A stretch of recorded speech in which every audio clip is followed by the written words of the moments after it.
నమస్కారం, ఘంటారావానికి స్వాగతం. ముందుగా ప్రధానాంశాలు. నేటితో ముగియనున్న ఎమ్మెల్సీ కవిత జ్యుడిషియల్ కస్టడీ.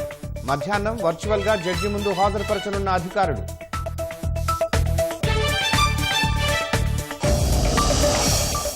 కేజ్రీవాల్ కు ఇన్సులిన్ ఇచ్చిన తీహార్ జైలు అధికారులు. ఎయిమ్స్ వైద్యుల సలహా మేరకు అందించినట్లు ప్రకటన.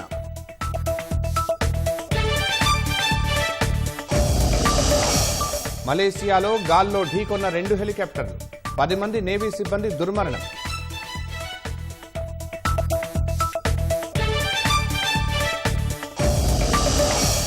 జై హనుమాన్ నినాదాలతో మార్మోగుతున్న ఆలయాలు.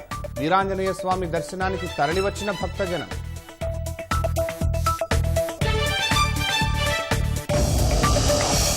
కొండగట్టు అంజన్న ఆలయంలో ఘనంగా హనుమాన్ వేడుకలు. ఉత్సవాల దృష్ట్యా ప్రాంగణంలో భారీ భద్రత ఏర్పాట్లు.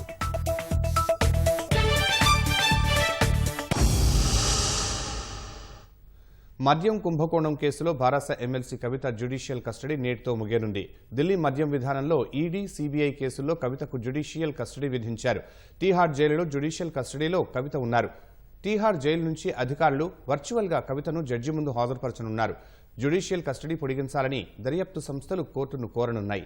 ఈడీ కేసులో కవిత పిటిషన్పై సీబీఐ కోర్టులో మధ్యాహ్నం 2 గంటలకు వాదనలు జరగనున్నాయి. ఢిల్లీ సీఎం అరవింద్ కేజ్రీవాల్ కు తీహార్ జైలు అధికారులు ఎట్టకేలకు ఇన్సులిన్ ఇచ్చారు. కేజ్రీవాల్ కు షుగర్ లెవెల్ పెరగడంతో తక్కువ మోతాదులో ఇన్సులిన్ ఇచ్చినట్లు తీహార్ జైలు అధికారులు వెల్లడించారు. ఎయిమ్స్ వైద్యుల సలహా మేరకు ఇన్సులిన్ ఇచ్చినట్లు ప్రకటించారు.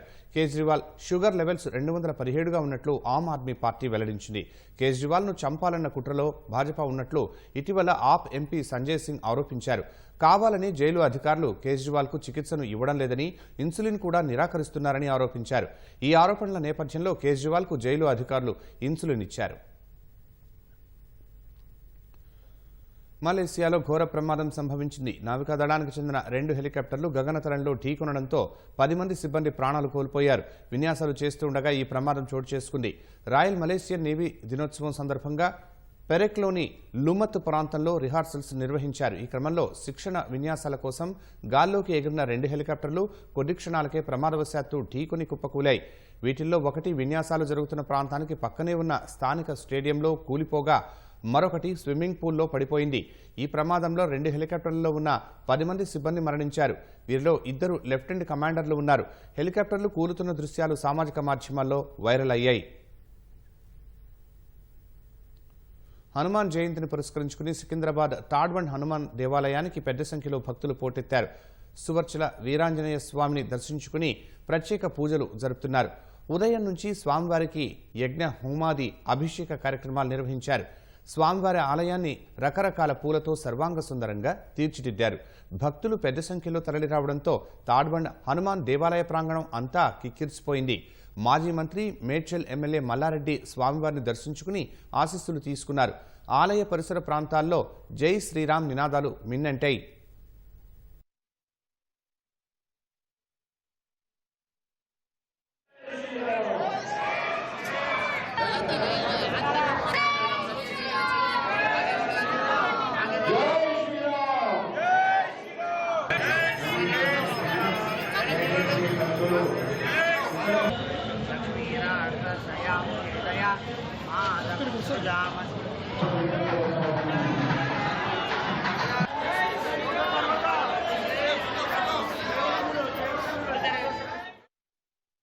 జగిత్యాల జిల్లా కొండగట్టు అంజన్న ఆలయంలో చిన్న హనుమాన్ జయంతి వేడుకలు ఘనంగా జరుగుతూ ఉన్నాయి.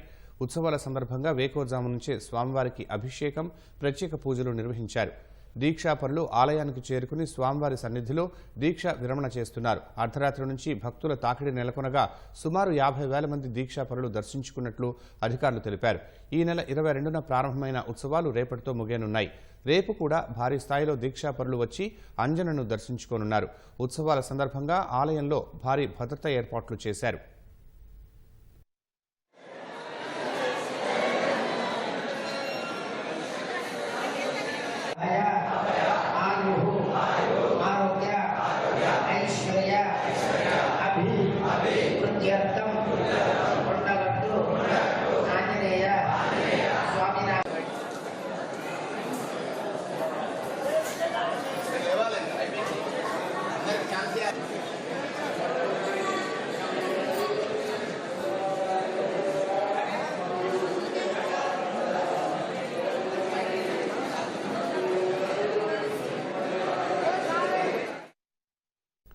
ఖమ్మం కాంగ్రెస్ లోక్సభ అభ్యర్థి ఎంపిక పంచాయతీ ఏఐసీసీ అధ్యక్షుడు మల్లికార్జున ఖర్గే వద్దకు చేరింది. కొన్ని రోజులుగా చర్చల మీద చర్చలు జరుగుతున్నా ముఖ్య నాయకులు ఎవరికి వారు తాము సూచించిన వారికే ఇవ్వాలని తెస్తున్న ఒత్తిడితో అభ్యర్థి ప్రకటన ఆలస్యమవుతోంది. పరిస్థితులు చక్కదిద్దేందుకు పార్టీ జాతీయ అధ్యక్షుడు ఖర్గే రంగంలోకి దిగారు. కాంగ్రెస్ ఖమ్మం లోక్సభ అభ్యర్థి ఇంకా ఖరారు కాలేదు. పార్టీలో కీలక నాయకులుగా ఉన్నవారు ఎవరూ వెనక్కి తగ్గకపోవడంతో చివరకు పార్టీ అధ్యక్షుడు మల్లికార్జున ఖర్గే వద్ద సోమవారం ఉదయం బెంగళూరులో పంచాయతీ జరిగింది. ఉప ముఖ్యమంత్రి భట్టి విక్రమార్క, రెవెన్యూ మంత్రి పొంగులేటి శ్రీనివాసరెడ్డి ఖర్గేతో సమావేశమయ్యారు. రాష్ట్ర కాంగ్రెస్ వ్యవహారాల ఇన్ఛార్జ్ దీపాదాస్ మున్షీ సైతం ఈ సమావేశంలో పాల్గొన్నారు. మొదట ఇద్దరితో వేర్వేరుగా, తర్వాత ఇద్దరితో కలిపి చర్చించినట్టు తెలిసింది. తొలుత భట్టి తన సతీమణికి టికెట్ ఇవ్వాలని కోరగా దానికి అంగీకరించలేదని తెలిసింది. దాంతో పొంగులేటి కుటుంబ సభ్యులకు కాకుండా మరో సామాజిక వర్గానికి చెందిన వ్యక్తికి ఇవ్వాలని జిల్లాకు చెందిన రాయల నాగేశ్వరరావు పేరు సూచించినట్టు సమాచారం. కాంగ్రెస్ లో చేరినప్పుడు తాను సూచించిన వ్యక్తికి లోక్సభ టికెట్ ఇస్తామని హామీ ఇచ్చారని ఖర్గేతో భేటీలో పొంగులేటి తేల్చి చెప్పారు. అసెంబ్లీ ఎన్నికల్లోనూ హామీ ఇచ్చిన మేరకు సీట్లు కేటాయించలేదని శ్రీనివాసరెడ్డి గుర్తు చేశారు. సోదరుడు ప్రసాద్ రెడ్డికి టికెట్ ఇవ్వాలని పట్టుబట్టినట్లు సమాచారం. పార్టీ నాయకులు రఘురామిరెడ్డి పేరును తెరమీదకు తెచ్చారన్న పొంగులేటి ఆయనతో బంధుత్వం ఇటీవల కాలంలోనే ఏర్పడిందని చెప్పినట్టు తెలిసింది. ఇద్దరితో కలిసి చర్చించిన తర్వాత పార్టీ అధిష్టానం ముఖ్యులతో చర్చించి అభ్యర్థిని ప్రకటిస్తామని, ఎవరికి ఇచ్చినా కలిసి విజయం కోసం పనిచేయాలని ఖర్గే సూచించినట్టు తెలిసింది.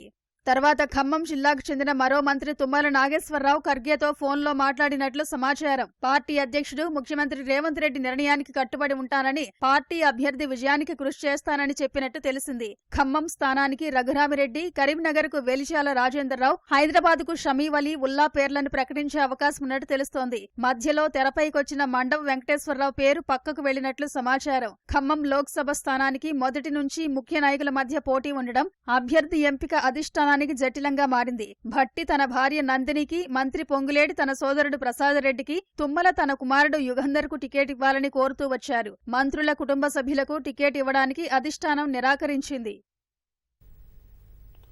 రంగారెడ్డి జిల్లా చేవెళ్ల భాజపా ఎంపీ అభ్యర్థి కొండా విశ్వేశ్వరరెడ్డి తన ఆస్తులు, అప్పుల వివరాలను ప్రకటించారు. ఎన్నికల నామినేషన్ అఫిడవిట్లో తన కుటుంబం పేరిట 4,490 కోట్ల రూపాయల ఆస్తులున్నట్లు వెల్లడించిన విశ్వేశ్వరరెడ్డి సొంత కారు లేదని, 4 క్రిమినల్ కేసులు ఉన్నట్లు పేర్కొన్నారు. అంతేకాకుండా తన భార్య సంగీతారెడ్డి తనకు ₹1 కోటి అప్పు ఉందని విశ్వేశ్వరరెడ్డి ఆస్తుల చిట్టాలు వివరించడం విశేషం. 2019లో సమర్పించిన ఎన్నికల అఫిడవిట్లో ఆస్తుల వివరాలతో పోలిస్తే ప్రస్తుతం విశ్వేశ్వరరెడ్డి ఆస్తులు 423% పెరిగాయి. రంగారెడ్డి జిల్లా చేవెళ్ల లోక్సభ స్థానానికి మూడోసారి కొండా విశ్వేశ్వరరెడ్డి పోటీ చేస్తున్నారు. 2014లో తెరాస, 2019లో కాంగ్రెస్ నుంచి బరిలోకి దిగిన విశ్వేశ్వరరెడ్డి ఈసారి భాజపా అభ్యర్థిగా నామినేషన్ దాఖలు చేశారు. చేవెళ్ల మండలం ధర్మసాగర్లో జన్మించిన విశ్వేశ్వరరెడ్డి 1983లో మద్రాస్ విశ్వవిద్యాలయంలో ఎలక్ట్రికల్ ఇంజనీరింగ్ చదివారు. ఆ తర్వాత 1985లో న్యూజెర్సీలో మాస్టర్స్ చేశారు. 2014లో తెలంగాణ రాష్ట్ర సమితి నుంచి చేవెళ్ల ఎంపీగా గెలిచారు. ఆ తర్వాత కాంగ్రెస్ లో చేరి పలు కారణాలతో పార్టీని వీడారు. భాజపాలో చేరిన ఆయనకు మూడోసారి చేవెళ్ల టికెట్ ఇవ్వడంతో నామినేషన్ దాఖలు చేశారు. అఫిడవిట్లో తన ఆస్తులు, అప్పుల వివరాలను కొండా ప్రకటించారు.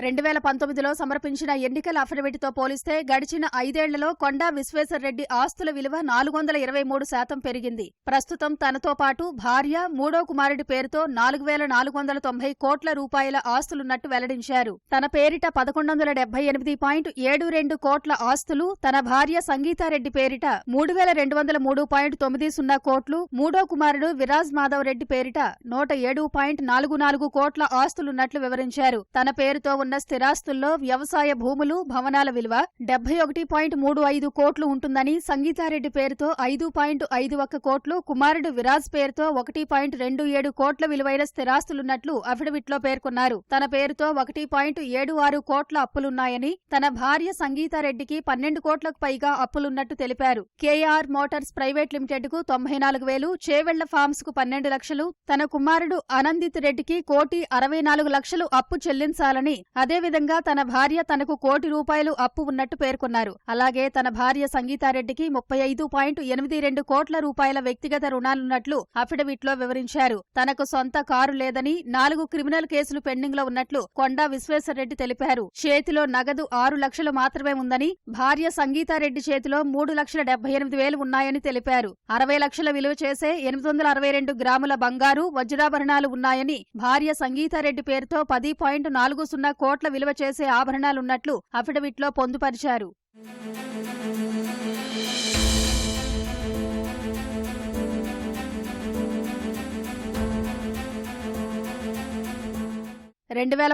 ఎన్నికల్లో సమర్పించిన అఫిడవిట్లో 895 కోట్ల రూపాయల స్థిర చరాస్తులున్నట్లు ప్రకటించిన కొండా విశ్వేశ్వరరెడ్డి 35 కోట్ల అప్పులున్నట్లు పేర్కొన్నారు. గడిచిన 5 ఏళ్లలో ఆస్తుల విలువ 423% పెరిగింది. హనుమాన్ జయంతి సందర్భంగా గౌలిగూడ రామాలయం నుంచి శోభాయాత్ర ప్రారంభమైంది. మరింత సమాచారం మా ప్రతినిధి శ్రీనివాస్ ప్రత్యక్ష ప్రసారం ద్వారా అందిస్తారు.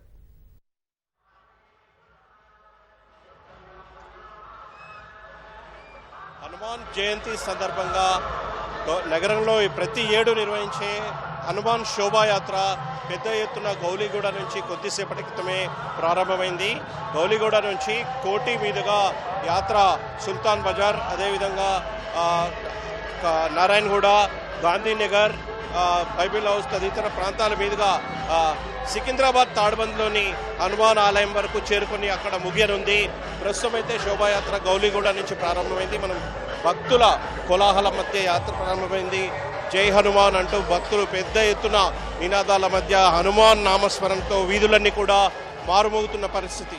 పెద్ద ఎత్తున యాత్ర ప్రారంభమైంది. ప్రస్తుతం మనతో పాటు యాత్రలో ఉన్న అర్చకులున్నారు, వారితో మాట్లాడదాం. చెప్పండి, అంటే యాత్ర ఎక్కడి నుంచి ఎక్కడి వరకు వెళ్తుంది? भारत का सबसे बड़ा महाविशाल शोभा यात्रा हमारे हैदराबाद में ये बहुत बड़ी विशाल शोभा यात्रा हो रही है। और भारत के जितने भी युवा है हम सभी को एक बलशाली हिंदू राष्ट्र अगर बनाना है, एक बलशाली अगर राम राज्य की स्थापना करना है, तो भारत के युवा को बलों की उपासना करनी पड़ेगी।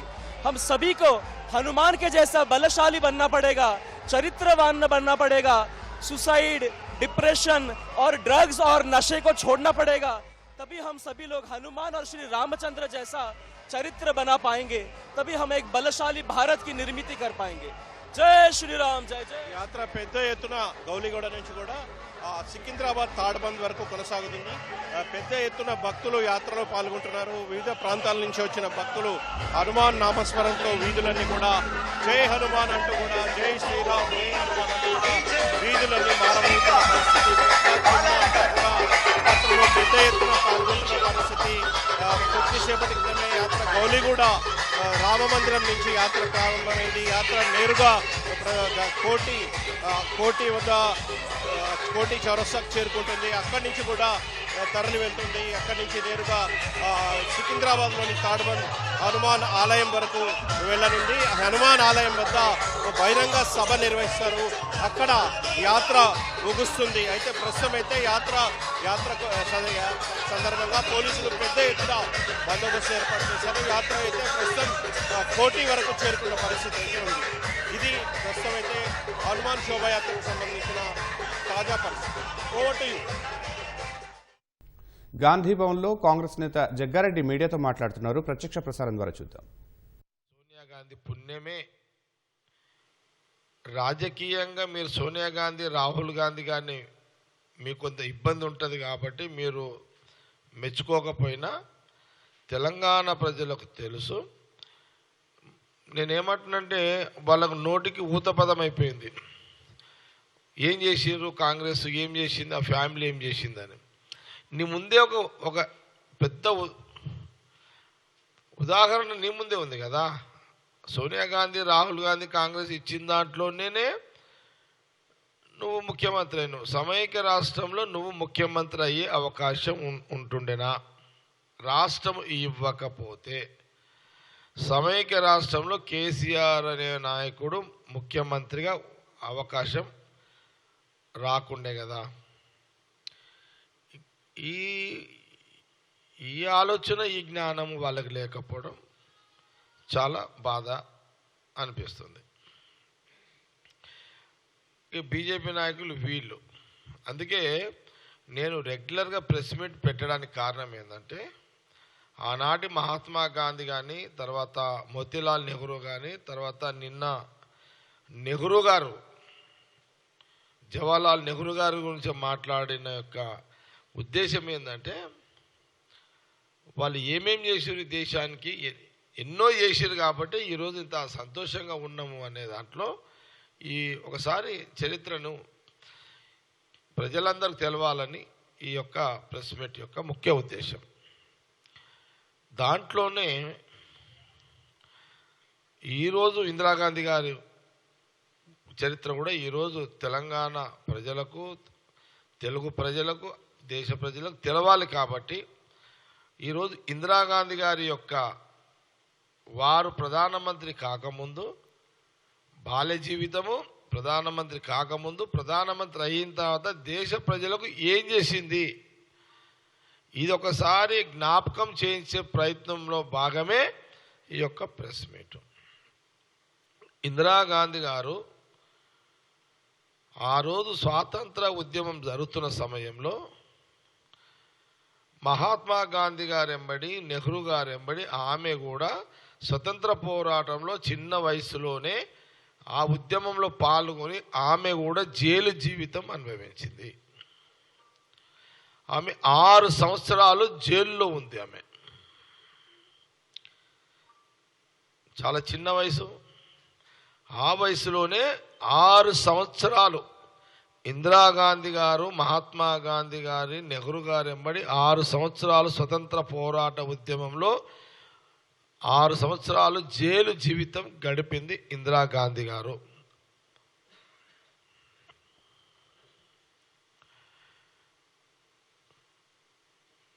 ఈ చరిత్ర బీజేపీలో ఎవరికి ఉంది చెప్పండి? ఎప్పుడైనా ప్రజా పోరాటాలు చేసి ప్రజల కోసము కొట్లాడి జైలు జీవితం గడిపిన చరిత్ర ప్రధానమంత్రి మోడీకి ఉందా? అమిత్ షాకు ఉందా? పోనీ ఇంత పెద్ద తెలంగాణ ఉద్యమం నడిపించిన అని చెప్పుకునే కేసీఆర్ గారు కూడా ఈ చరిత్ర ఉందా? 10 రోజులకే కాళ్ళు చేతులు కొట్టుకున్నారు కేసీఆర్ గారిని జైల్లో పెడితే. 10 రోజులు. ఎన్ని రోజులు ఉన్నాడు జైల్లో? 10 రోజులే. ఒకటే రోజు కాళ్ళు చేతులు కొట్టుకున్నారు ఈ అమ్మ. ఒక్క రోజుకే ఏదో కొట్టుకోపోయినట్టు చేసిరు ఒక్క రోజుకే జైల్లో. అరే, ఇందిరాగాంధీ గారు 6 ఏళ్ళు జైల్లో ఉంటే కేసీఆర్ ఒక్క రోజుకే కాళ్ళు చేతులు కొట్టుకున్నాడు. పెద్ద మనిషి, వయసులో పెద్దోడు. నేను కొంత లాంగ్వేజ్ పద్ధతిలో మాట్లాడుతున్నా. ఇది రాజకీయ విమర్శ, వ్యక్తిగత విమర్శ కాదు. ఒక్క రోజుకేనా? దానికి లొల్లి లొల్లి లొల్లి లొల్లి చేసేసారు మొత్తం. మరి బీజేపీ వాళ్ళని అడుగుతున్నా నేను, ప్రజా జీవితంలో ప్రజా పోరాటాలు చేసి ఏ రోజన్నా జైలు జీవితం మోడీ గారు కానీ, అమిత్ షా గారు కానీ గడిపిర్రా? దీని మీద ఏమన్నా మా కాంగ్రెస్ నాయకులు డిబేట్కి వస్తారా? అవును, అమిత్ షా గడిపిండు. ఆయన ఒక రైలు కాలబెట్టిన కేసులో ఆయన జైలు జీవితం గడిపిండు. నేను అంటే స్వాతంత్రం కోసం లేదా ప్రజల కోసం లేదు కదా. ఎందుకు మీరు అట్లా గుద్దుకుంటారు, సంఘాలు గుద్దుకుంటారు మీరు బీజేపీ వాళ్ళు, టీఆర్ఎస్ వాళ్ళు? ఓకే, అందుకే క్రమంలో అనేక అనుభవాలతో కూడుకున్న ఆమె రాజకీయ ప్రయాణంలో ఆమె దేశ ప్రజలు ఆమె ప్రధానమంత్రిగా ఎన్నుకున్నారు. ప్రధానమంత్రిగా ఇందిరాగాంధీ గారు 16 సంవత్సరాలు ప్రధానమంత్రిగా కొనసాగింది. ఈ 16 సంవత్సరాలలో ఇక దేశంకి ఎన్నో చేసింది. ఇక దేశంలో ఎక్కడెక్కడ చేసిందో పోను. నేను ఖాళీ మన హైదరాబాదు ఉమ్మడి రాష్ట్రం, ఆంధ్రప్రదేశ్, తెలంగాణ, రాయలసీమ కంబైన్డ్గా ఉమ్మడి ఆంధ్రప్రదేశ్ ఉమ్మడి రాష్ట్రం హైదరాబాదులో హైదరాబాద్ పరిసర ప్రాంతాల్లో ఇందిరాగాంధీ గారు ఈ తెలంగాణ ప్రాంతంలో, హైదరాబాదులో ఆంధ్రప్రదేశ్ ప్రజలని, రాయలసీమ ప్రజలను దృష్టిలో పెట్టుకొని ఆ రోజు ఆమె మొదలుపెట్టిన కార్యం ఏంటిది? ప్రజల కోసము ఎస్సీలకు, ఎస్టీలకు గవర్నమెంట్ భూములన్నీ కూడా పనిచేసింది.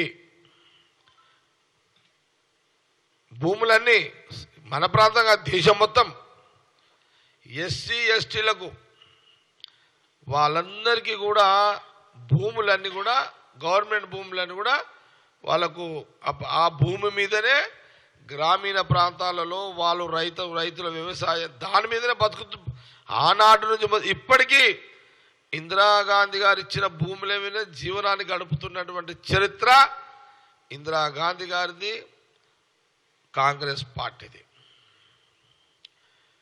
ప్రధానమంత్రి మోడీ గారు కానీ, ముఖ్యమంత్రి హోదాలో ఈయన కానీ 1 ఇంచు భూమి ఇచ్చినట్టు చెప్పగలరా?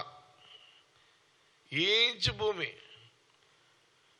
లక్షల ఎకరాల కోట్లు భూమి, 1 ఇంచు భూమి కేసీఆర్ ఇచ్చినట్టు కానీ, ప్రధానమంత్రి మోడీ గారు ఇచ్చినట్టు కానీ చెప్పగలరా?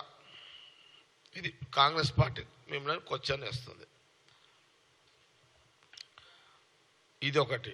ఆ భూముల మీదనే ఈరోజు తాండలు ఆ భూముల మీద వ్యవసాయం చేసుకొని బతుకుతున్నారు. ప్రతి గ్రామంలో ఎస్సీలు, ఎస్టీలు వాళ్ళు భూములు చూసుకొని ఇప్పటికే దాని మీద బతుకుతున్నారు. గ్రామీణ ప్రాంతంలో అంటే ఇందిరాగాంధీ గారు ఇచ్చిన భూములే.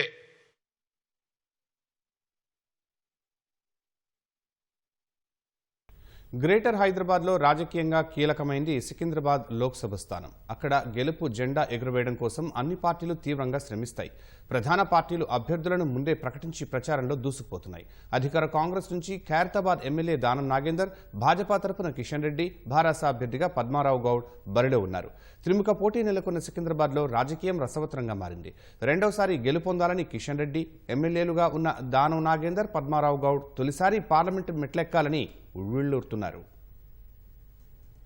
ముగ్గురు దిగ్గజాలు పోటీ పడుతున్న సికింద్రాబాద్ లోక్సభ నియోజకవర్గం అందరి దృష్టి ఆకర్షిస్తుంది. ప్రధాన పార్టీలైన భాజపా, భారాస, కాంగ్రెస్ అభ్యర్థులు నువ్వా నేనా అన్నట్లు ప్రచారంలో దూసుకుపోతున్నారు. నాయకులు మాటల తూటాలతో ఓటరును తమ వైపు తిప్పుకునేందుకు శ్రమిస్తున్నారు. సికింద్రాబాద్ స్థానానికి 2 ఎమ్మెల్యేలు లోక్సభ అభ్యర్థులుగా పోటీ చేస్తున్నారు. సికింద్రాబాద్ అసెంబ్లీ నియోజకవర్గం నుంచి భారాస ఎమ్మెల్యేగా ఎన్నికైన పద్మారావు గౌడ్, ఖైరతాబాద్ అసెంబ్లీ నియోజకవర్గం నుంచి భారాస ఎమ్మెల్యేగా ఎన్నికైన దానం నాగేందర్ కాంగ్రెస్ లో చేరి హస్తం పార్టీ అభ్యర్థిగా బరిలో దిగారు.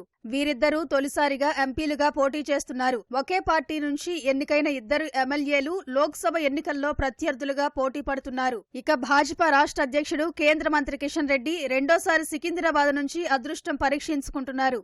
సికింద్రాబాద్ లోక్సభ పరిధిలో 7 శాసనసభ నియోజకవర్గాలు ఉన్నాయి. వీటిలో 1 స్థానం ఎంఐఎం మినహా మిగతా అన్నిటా భారాసదే విజయం. ఖైరతాబాద్ లో భారాస గెలిచినప్పటికీ దానం నాగేందర్ పార్టీ మారి కాంగ్రెస్ అభ్యర్థిగా నిలబడ్డారు. బల్దియా మేయర్ గద్వాల విజయలక్ష్మి, మాజీ mayor Bonthu Rammohan, deputy mayor Baba ఫసియుద్దీన్లు అధికార పార్టీ గూటికి చేరారు. నాంపల్లి మినహా సికింద్రాబాద్, ముషీరాబాద్, సనత్ నగర్, అంబర్పేట్, కంటోన్మెంట్ భారాస ఖాతాలోనే ఉన్నాయి. ఎన్నికలు సమీపిస్తున్న కొద్దీ కాంగ్రెస్ లోకి పెరుగుతున్న చేరికలతో పార్టీ బలం పుంజుకుంటోంది. సికింద్రాబాద్ ను ఒడిసిపట్టాలనే పక్కా ప్రణాళికతో ముందుకెళుతోంది. ప్రభుత్వ పథకాలను ప్రచారంలో ప్రస్తావిస్తున్నారు. యువకులు ఎప్పుడైతే ముందుకొచ్చి పనిచేస్తారో అలసిపోయినా మిమ్మల్ని చూడంగానే మళ్ళీ ఆటోమేటిక్ గా ఎనర్జీ ప్రొడ్యూస్ అయిపోతుంది. నేను కూడా నంబర్ ఆఫ్ టైమ్స్ జైలు పోయినట్టు వెంటనే పోయినాడు. నేను పక్కన పార్టీలు ఉన్నా కూడా చూసి సంతోషించేవాడిని. మన పిల్లలు ఇంకా యాక్టివ్ ఉన్నారు, బాగా ఫైట్ చేస్తున్నారు, ఆ ఫైటింగ్ స్పిరిట్ ఉంది ఇంకా అని చెప్పి చాలా సంతోషపడేవారు. అలాంటి కష్టం చేసినప్పుడే సరైనటువంటి సమయంలో మీకు ఆపర్చునిటీస్ వస్తాయి. భాజపా సైతం ప్రచారాన్ని ఉధృతం చేసింది. రెండోసారి కాషాయ జెండా ఎగురవేయాలనే కృత నిశ్చయంతో కిషన్ రెడ్డి నియోజకవర్గాన్ని చుట్టేస్తున్నారు. దేశ సుస్థిర అభివృద్ధి జరగాలంటే మళ్లీ భాజపాకే పట్టం కట్టాలని విజ్ఞప్తి చేస్తున్నారు. వ్యక్తిగతంగాను పాదయాత్ర ద్వారాను అందరినీ కలిసి ప్రయత్నం చేస్తా ఉన్నాం. మంచి స్పందన. మరి సికింద్రాబాద్లో నాకు పూర్తి విశ్వాసం నరేంద్ర మోడీ గారి నాయకత్వంలో మూడవసారి దేశంలో ప్రధానమంత్రి కావాలని, ఆయనైతేనే ఈ దేశానికి మంచి భవిష్యత్తు ఉంటుందని అన్ని వర్గాల ప్రజలు భావిస్తూ ఉన్నారు. ఖచ్చితంగా భారీ మెజార్టీతో నేను సికింద్రాబాద్లో గెలుస్తాను. చిన్నపిల్లల నుంచి మొదలు పెడితే మరి పెద్దల వరకు కూడా, మహిళల నుంచి మొదలు పెడితే యువకుల వరకు కూడా అందరూ కూడా ఆశీస్సులు అందజేస్తా ఉన్నారు. కాంగ్రెస్ భాజపా దొందే అని భారాస ప్రజల్లోకి తీసుకెళ్తోంది. బలమైన ప్రతిపక్షంగా ప్రజా గొంతుకుగా ఉండటమే కాక హామీల అమలుకు పోరాటం చేస్తామని ప్రజలకు వివరిస్తోంది. మన ప్రభుత్వం ఉన్నప్పుడు సర్వీస్ లా బెనిఫిట్స్ ఇవ్వడంలో ఏ రోజు పక్షపాత వైఖరి వహించలేదు. అందరి మీద ప్రతి ఒక్కరికి ఏదో ఒక బెనిఫిట్ చేస్తాము. ఎన్నికల ముందు కాంగ్రెస్ వాళ్ళు చాలా స్కీమ్లు చెప్పారు. మనం ఏం ఇంప్లిమెంట్ అయిందో ఏం కాలేదో మాకంటే ఎక్కువ మీ అందరికీ అంత పోషణ. వాళ్ళు చెప్పిన స్కీమ్స్ అయితే రేపు ఇంప్లిమెంట్ కాకుంటే మేమే కాదు, మాజీ శాసనసభ్యులే కాదు, మన పార్టీ అధ్యక్షుడే కాదు. కొద్ది రోజులు ఉంటే ఇట్లా రాజకీయాలలో అప్ అండ్ డౌన్స్ వస్తాయి. మనకు దాంట్లో మనం భయపడవలసింది ఏమీ లేదు. అధికారంలో ఉన్నదానికంటే ఎక్కువ పని చేస్తాం. మీకు రాష్ట్రంలో అధికారంలో ఉన్న కాంగ్రెస్, కేంద్రంలో పాలకపక్షంగా ఉన్న భాజపా, రాష్ట్రంలో ప్రధాన ప్రతిపక్షంగా ఉన్న భారాస సికింద్రాబాద్లో పాగా వేసేందుకు శతవిధాలా ప్రయత్నిస్తున్నాయి. తగ్గుతున్న పోలింగ్ శాతం అభ్యర్థులను కలవరపెడుతోంది. 2019 ఎన్నికల్లో 48.9% ఓటింగ్కే పరిమితమైంది. తగ్గుతున్న పోలింగ్ ఎవరి సీటుకు ఎసరు పెడుతుందోనని కిందా మీద పడుతున్నారు. కీలకంగా మారబోతున్న యువ ఓటర్లను తమ వైపు తిప్పుకునేందుకు నానా తంటాలు పడుతున్నారు. సికింద్రాబాద్ లోక్సభ స్థానానికి 1957 నుంచి 16 దఫాలు ఎన్నికలు జరిగితే 10 సార్లు కాంగ్రెస్, 5 మార్లు భాజపా, ఒక్కసారి తెలంగాణ ప్రజాసమితి విజయం సాధించింది.